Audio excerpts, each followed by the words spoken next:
saudara pendengar Radio Republik Indonesia Bovendigul di mana saja Anda berada, dan juga selamat pagi pendengar kabardigul.com yang di pagi hari ini mendengarkan siaran kami.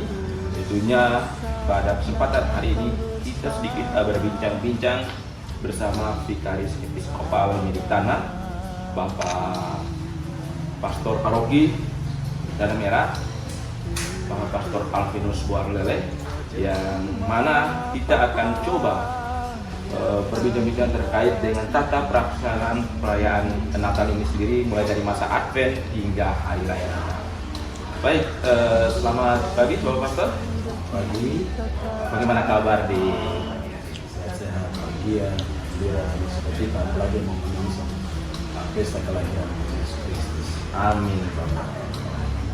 Ini terkait dengan tata pelaksanaan perayaan Natal, bahwa umat Katolik itu melalui proses atau tahapan, ada masa Advent dan memasuki masa-masa Natal itu sendiri. Nah, ini mungkin bisa dijelaskan sedikit Bapak, silakan. Oke, baik.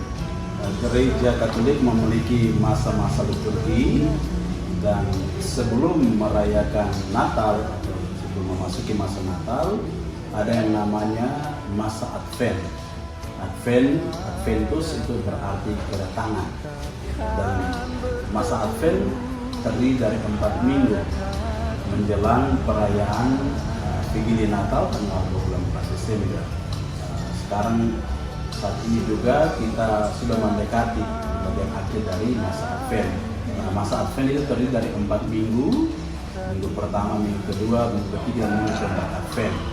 Nah, untuk minggu pertama dan minggu kedua masa Advent itu gereja berfokus pada mempersiapkan kedatangan Tuhan Yesus kedua kali, di mana Dia datang untuk menjadi Raja alam semesta dan mengadili orang yang hidup maupun yang mati.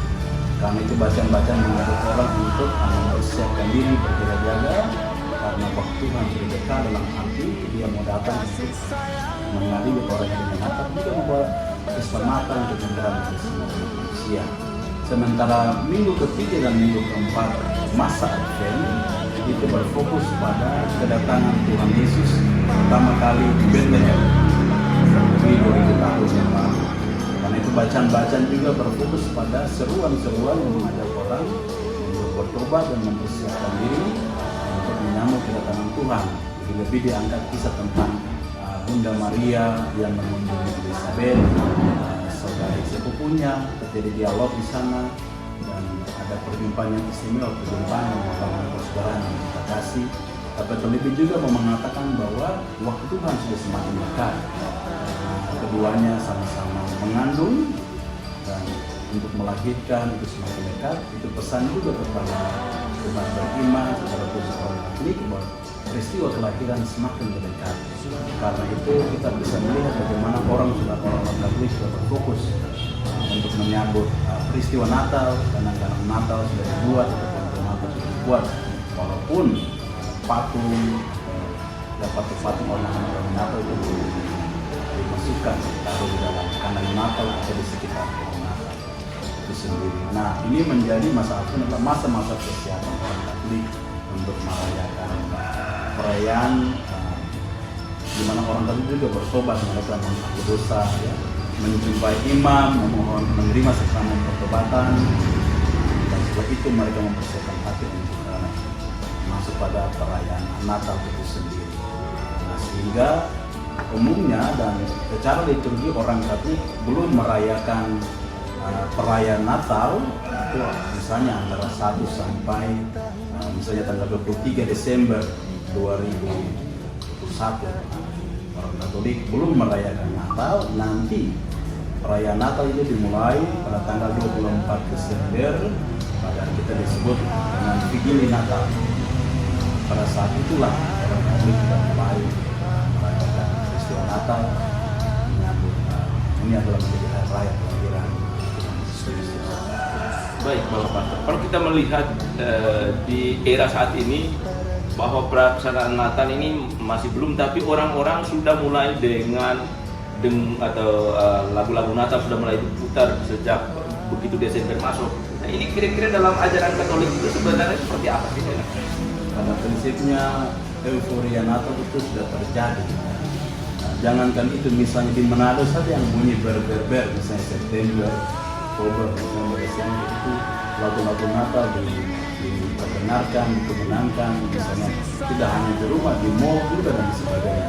Dari gereja Katolik tentu itu dalam masa-masa liturgi. Nah, misalnya pada masa Advent itu sekali lagi lagu-lagu liturgi itu bersifat menantikan datanglah ya Immanuel. Jadi hati yang penuh harapan, kami mempersiapkan diri, itu isi lagu ke arah sana Advent, sehingga terasa berbeda dengan isi lagu-lagu liturgi ya di saat menjelang atau pada saat perayaan Natal itu sendiri. Itu hal yang berbeda, sehingga yang terjadi di tengah-tengah masyarakat ya itu ekspresi ya. Ekspresi setiap orang dalam wilayah itu. Kalau kita melihat secara liturgi, maka yang lebih tepat untuk orang Katolik itu lagu-lagu Natal itu baru dikumandangkan pada saat masa Natal. Dan masa Natal ini kan dia mulai dari 24 Desember pada Vigili Natal sampai pada nanti kalau tahun depan pada tanggal 9 Januari pesta Baptisan Tuhan. Tapi sebenarnya itu sudah berakhir. Jadi kadang orang berpikir Natal itu hanya 25 Desember, tidak. Dalam gereja Katolik, jadi perayaan Natal itu mulai dari tanggal 24 Desember di Vigili Natal, kemudian berakhir pada pesta Baptisan Tuhan. Jadi pada saat itulah, setelah itu berakhir masa Natal, orang akan kembali lagi ke tahun liturgi yang berikut atau masa berikut dengan masa biasa. Sehingga kalau menjawab lagu-lagu yang dikumandangkan itu, kita bicara soal nyanyian liturgi, karena gereja Katolik itu ada punya tata perayaan. Jadi pada masa Advent yang sekarang ini lebih dikumandangkan itu adalah lagu-lagu persiapan. Contohnya misalnya datanglah Tuhan, datanglah, Fajar, sudah seperti itu, lagu-lagu seperti itu. Jadi belum mengatakan tentang selamat Natal dan Tahun Baru, tapi masih bersifat mengajak untuk persiapan. Nanti saat Natal itu baru mulai meningkatkan lagu yang mengatakan misalnya Malam Kudus, telah lahir di Bethlehem.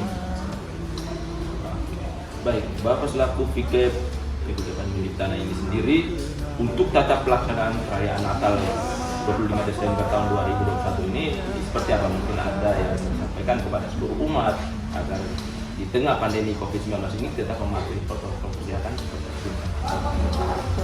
Dalam 2021 ini KWI juga bersama dengan PPI telah mengeluarkan tema Natal tahun 2021, yakni cinta kasih Kristus yang menggerakkan persaudaraan. Dan ini juga diekspresikan tidak hanya dalam bentuk perayaan liturgi, tapi dalam perayaan kehidupan. Karena liturgi itu berarti iman yang dirayakan, dan yang kedua itu iman yang dihidupi. Jadi merupakan pesta iman, tapi juga pesta iman itu dihidupi dalam hidup seorang. Itulah yang berarti liturgi itu sendiri. Nah, untuk perayaan Natal, khususnya pada malam Natal, itu biasanya dalam liturgi Natal itu umat akan berkumpul di dalam maupun luar gereja, tergantung dari kondisi daya tampung umat. Artinya kalau gereja kecil ya sudah bisa di luar, beberapa orang yang bisa sempat di luar. Tapi kalau gereja besar ya semoga bisa menampung orang. Tapi sangat-sangat bijaksana juga karena dalam situasi pandemi virus corona ini, sehingga memang harus bijaksana mungkin mengatur jarak dan sebagainya, memperhatikan protokol kesehatan. Nah, untuk liturgi malam Natal itu sendiri itu biasanya umat akan diawali dengan ritus di mana akan ada pemberkatan kepada patung anak-anak Yesus. Kemudian setelah itu akan patung anak-anak Yesus akan diarak bersama dengan itu ada 2 orang, ini suami istri, berarak bersama dengan para putra putri altar, para petugas liturgi termasuk pastor paroki. Dia memimpin liturgi itu sendiri, kemudian berarak menuju ke dalam gereja, di mana dalam gereja itu ada kandang Natal. Dan dalam kandang Natal itu biasanya sudah disediakan palungan, kemudian bayi Yesus itu akan ditaruh pada dalam tangan Natal itu sendiri. Kemudian akan ada lagu malam kudus, kemudian orang mulai dengan ada doa-doa yang disampaikan di depan hari Natal sampai umat berlutut. Sudah itu kemudian akan dilanjutkan dengan liturgi pembuka. Sudah seperti biasa dari buka, setelah itu umat akan masuk kepada liturgi sabda, mereka akan melihat Tuhan.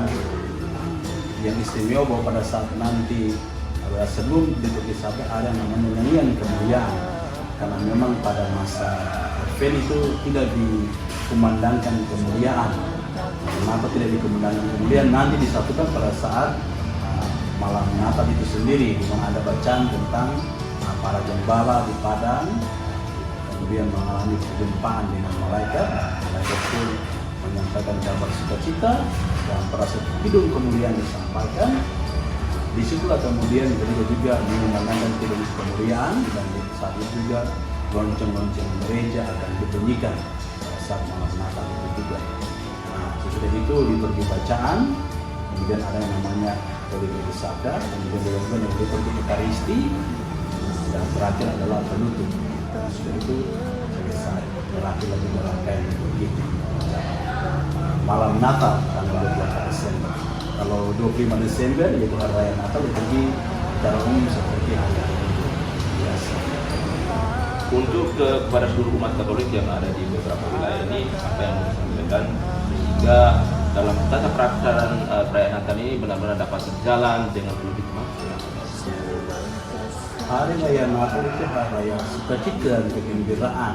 Maka hendaklah kita memiliki hati yang damai dan penuh dengan sukacita menyambut peristiwa yang penuh rahmat ini, karena Allah yang transenden atau Allah yang jauh, yang tinggi itu dia menjadi Immanuel, artinya dia datang tinggal bersama-sama dengan kita. Inilah teologi Kristiani. Kalau mau fokus itu teologi Katolik, bahwa Allah yang jauh, Allah yang tinggi itu hadir dalam dunia menyelamatkan manusia. Dia membantu, menolong, juga mengangkat manusia, mengarahkan manusia, dan menyelamatkan manusia. Jadi inilah pesta keselamatan, pesta kegembiraan. Maka kita bersyukur. Alasan orang bersyukur karena Allah adalah juru selamat, seperti Ibu Maria. Di waktu menggunakan Tuhan hati bergembira karena apa? Karena Allah juru selamatku. Jadi Yesus Kristus adalah Allah yang datang ke tengah-tengah dunia sebagai juru selamat yang menolong manusia, menyelamatkan manusia supaya tidak binasa tapi menyelamatkan dunia. Yang pertama. Yang kedua adalah soal persaudaraan. Kebetulan tema juga tentang cinta kasih Kristus yang mengatakan persaudaraan, di mana terjadi Allah berdamai dengan manusia yang kerap jatuh dalam dosa, kelemahan, kekurangan, dan Allah mau menyelamatkan karena inisiatifnya, karena itu bergerakan dari Allah sendiri yang datang menyelamatkan manusia, dan ini membangun yang namanya persekutuan persaudaraan. Karena itu menjadi pesan juga hendaknya semua manusia yang ada di bumi, setiap wilayah kehidupan di tanah, khususnya juga di Merah maupun di paroki lain, seperti Betultiri, Asiki, Okario, Woloko, Mepiran, Sintana, hendaknya semuanya itu hidup dalam persaudaraan. Maka mengisi hari raya Natal ini dengan kegembiraan dan persaudaraan. Konsekuensi dari kegembiraan dari persaudaraan adalah orang saling mencintai, orang saling menerima, orang saling menghargai. Tetapi menjadi tantangan adalah kadang orang salah mengerti soal bagaimana mengisi hari raya Natal ini. Kadang berpikir bahwa karena hari raya maka mari kita miras, karena hari raya mari kita minum mabuk dan berkelahi, karena ini hari raya jadi mari ya karena setahun sekali ya mari kita judi atau mari kita membuat hal yang tidak baik. Dan ini namanya mencoreng hari raya. Apalagi dia itu orang Katolik, apalagi itu orang Kristen yang merayakan perayaan Natal itu sendiri. Maka pesan saya mari isi perayaan ini dengan penuh sukacita dan kegembiraan. Dan apalagi untuk orang-orang Kristen, orang-orang Katolik, jangan kotori jangan kotori perayaan ini dengan perbuatan-perbuatan yang tidak baik, yang mengganggu perayaan itu sendiri atau mengganggu kehidupan berkeluarga dan kenyamanan di tengah-tengah masyarakat. Kami sangat mengapresiasi juga perhatian dari pemerintah, perhatian dari TNI dan Polri. 2 hari lalu dari pihak polisi sudah datang bertemu dengan saya, misalnya mereka meminta jadwal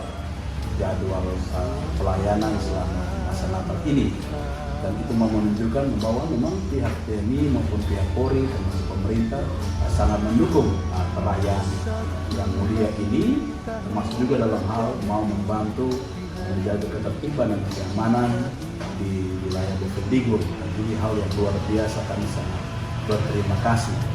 Tetapi kita juga berharap bahwa semua bekerja sesuai dengan tupoksi masing-masing. Kami mengapresiasi, semoga kehadiran mereka membantu. Tentu kita berharap maka umat jangan buat kacau, jangan mengisi dengan hal yang tidak baik, sehingga ya pihak keamanan juga terlalu pusing. Jadi kalau bikin kacau, malu dan pahalanya, kemudian juga akan membantu untuk menertibkan. Dan kita berharap kerjasama yang baik, sehingga ya perayaan ini adalah perayaan yang diisi dengan perayaan sukacita, ini bukan perselisihan atau keretakan, karena ini Natal membawa damai. Bahkan Natal bukan datang membawa bencana, tapi membawa rahmat dan berkat seluruh dunia. Baik pemirsa dan juga pendengar Demokrasi, itulah tadi bincang-bincang kami dengan Bapak Fikep Kepinginan Mendicana selaku Bapak Pastor Parokia Kudus Tanah Merah. Ini terkait dengan tata pelaksanaan perayaan misa Natal nanti yang akan kita ikuti bersama pada mulai dari tanggal 24 malam hingga tanggal 25. Itulah bincang-bincang, tentunya semoga di hari raya Natal ini kita tetap membawa kedamaian. Saya Yus Goden, selamat pagi.